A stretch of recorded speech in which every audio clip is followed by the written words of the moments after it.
Soy Daniel Espinosa y les doy la bienvenida a este video en el que hablaremos sobre los conceptos básicos del proceso judicial y los principios procesales que rigen su desarrollo. El proceso judicial es una herramienta fundamental para garantizar la justicia en una sociedad. A través de él se resuelven conflictos y se hacen valer los derechos de las personas. Sin embargo, es importante conocer sus elementos y principios para poder entender cómo funciona y cómo poder participar en él. Entonces, comencemos por definir, primeramente, qué es el proceso judicial. Según Cipriano Gómez Lara, autor del libro Teoría General del Proceso, el proceso es como tal un conjunto de actos y diligencias que se realizan en un litigio, desde su inicio hasta su fin, con el objetivo de obtener la tutela jurídica en el que se pretende. Es decir, el proceso es un camino o una serie de pasos que sigue el litigio para alcanzar su finalidad, que es la obtención de una resolución judicial. Para que el proceso pueda llevarse a cabo, es necesario que intervengan varias partes.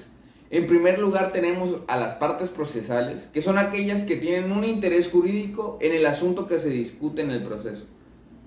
Estas partes pueden ser demandantes, que son las personas que inician el proceso, o demandadas, que son las personas contra las que se inicia el proceso. Además de ser parte en un proceso, es necesario tener ciertas cualidades para poder participar de manera válida ante la ley durante todo el proceso. Esas cualidades son la capacidad, la legitimación y la representación. La capacidad se refiere a la aptitud que tiene una persona para ser titular de derechos y obligaciones. En el proceso, la capacidad se divide en dos: la capacidad para ser parte y la capacidad procesal. La primera se refiere a la capacidad que tenemos para ser titular de derechos y obligaciones en general, mientras que la segunda se refiere a la capacidad para participar en el proceso. Es decir, la procesal es la aptitud de una persona para comparecer en el juicio. La segunda cualidad es la legitimación. Por su parte, se refiere al derecho que tiene una persona para actuar en proceso, en defensa de un interés jurídico. En otras palabras, es la relación entre la parte y el objeto del proceso.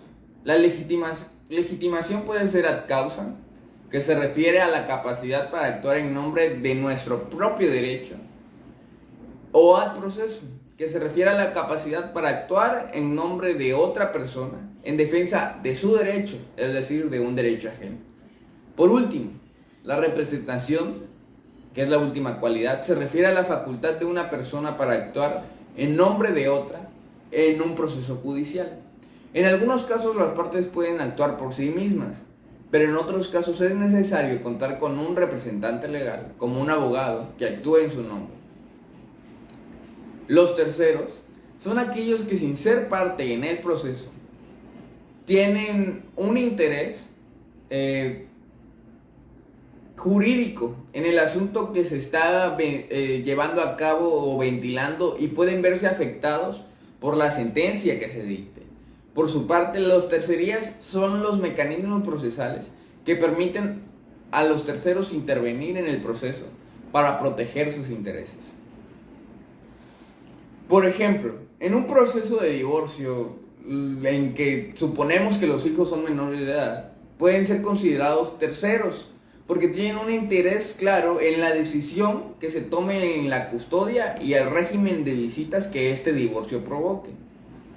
Un ejemplo de los principios procesales, que son las reglas fundamentales que rigen el desarrollo del proceso y aseguran que éste sea justo y equitativo, es el principio de oralidad.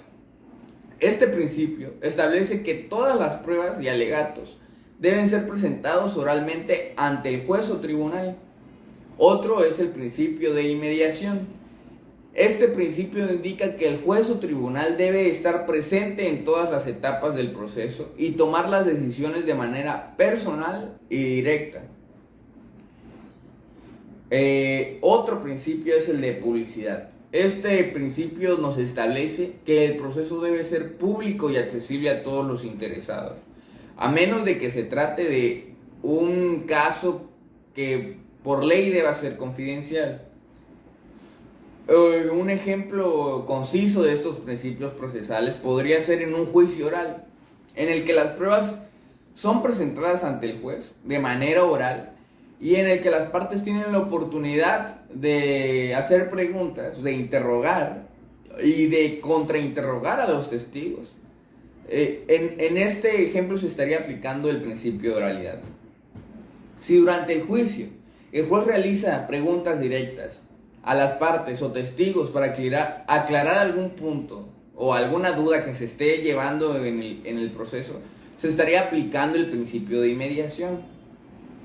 Un último ejemplo sería en un caso de alto perfil en el que la prensa y el público tienen acceso al juicio y a las pruebas presentadas. Se estaría aplicando el principio de publicidad, ¿no?